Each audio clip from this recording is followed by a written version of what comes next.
The first book, published in British colonial America in 1640, was the Bay Psalm Book, which was a book of hymns translated into English meter.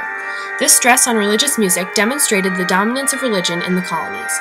These hymnals were scarce because of the lack of materials needed for bookmaking present in the colonies, but oftentimes whole churches could make do with only a few books.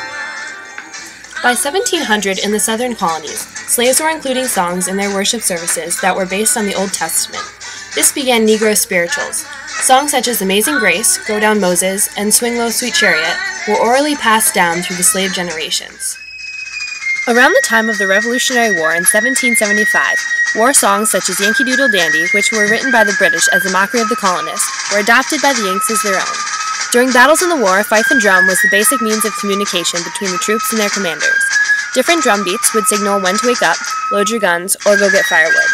A fifer and a drummer were assigned to each regiment, and they would be in charge of letting the troops in that regiment know what to do. The tunes would also be played for moral or death marches. In 1814, Francis Scott Key published his poem Defense of Fort McHenry, which he wrote while observing during battle.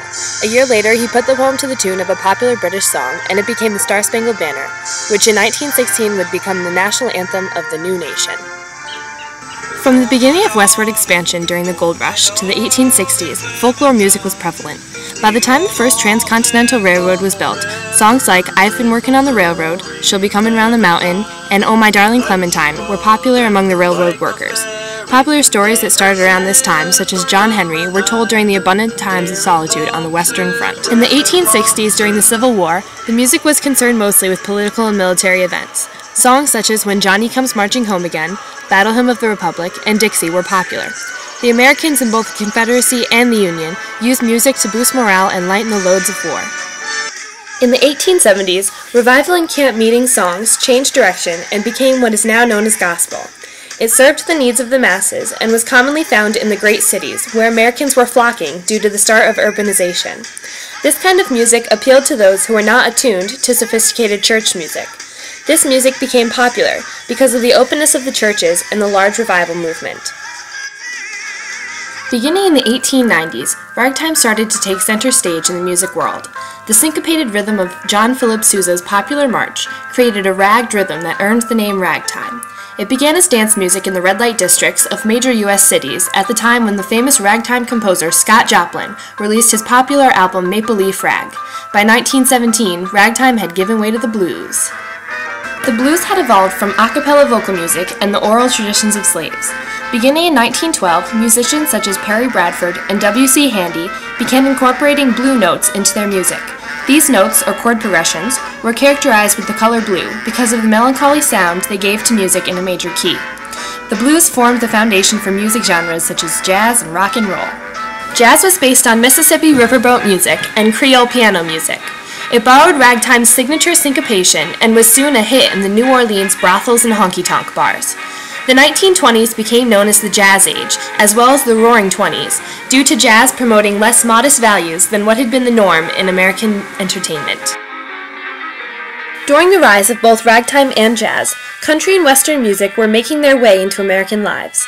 The country music of southeastern U.S. spread, featuring guitars, fiddles, and banjos. It was a direct descendant of Scottish and Irish ballads and folk songs from the masses of immigrants who were new to the nation by this time. Western music, featuring steel guitars, large bands, and singing cowboys, made its way through the western states at the same time.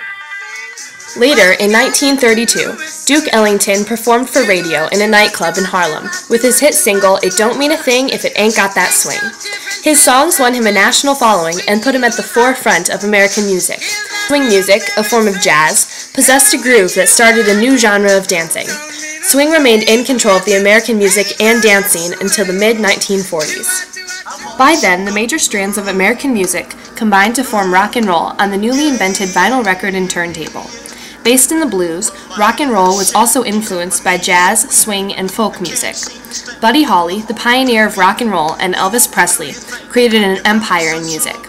By the late 1950s, Elvis Presley became the most famous and best-selling artist in American history, with his version of rock and roll that he called rockabilly. With hits like Heartbreak Hotel, Jailhouse Rock, and All Shook Up, he became known as the king of rock and roll.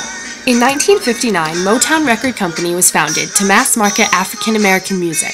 Their stars included Stevie Wonder, Marvin Gaye, and Michael Jackson. With nearly 200 number-one songs worldwide, Motown took the record world by force and popularized different sorts of R&B, pop, and jazz. This record company created almost a new genre of music, the African-American soul music, and controlled the market for decades. Other kinds of music were also taking shape in the early 60s, such as Bob Dylan's folk rock and protest songs like Blowin' in the Wind. Much of his work was influenced by the civil rights movement and his anti-war ideals. Artists such as Peter, Paul, and Mary joined him during his marches on Washington as America saw the beginning of the hippie era unfold. In 1965, the Beatles began the British invasion with their song I Wanna Hold Your Hand. This invasion was a time when British bands became popular in America. The Beatles became a sensation with 24 multi-platinum albums. They became globally known and one of the world's most commercially successful music acts ever. Because of their popularity, Beatlemania, the craze that swept the nation, became a serious obsession for some young Americans. While America was captivated by fads, the disco era reared its ugly head in the 1970s. Sequins, disco balls, hardcore drugs, and sexual promiscuity surfaced at disco clubs during this time. This last hurrah of the baby boomer generation had a lot to do with sexual and racial discrimination. The dancing, singing, and drugs were a way to bring minorities, such as homosexuals and African Americans, together during trying times. In the 80s, one of Motown's own stars, Michael Jackson, released his chart-topping album Thriller. The King of Pop, as he became known, was a trailblazer in the newly formed pop genre of music.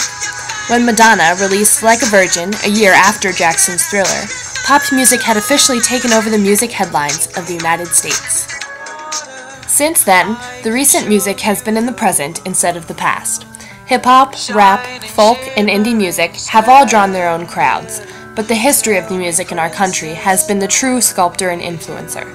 Music has always played a vital role in American society and life, and is still at work today. Speaking words of wisdom, let it be. It's the eye of the tiger, it's the cream of the fight, rising up to the challenge of arrival, and the last known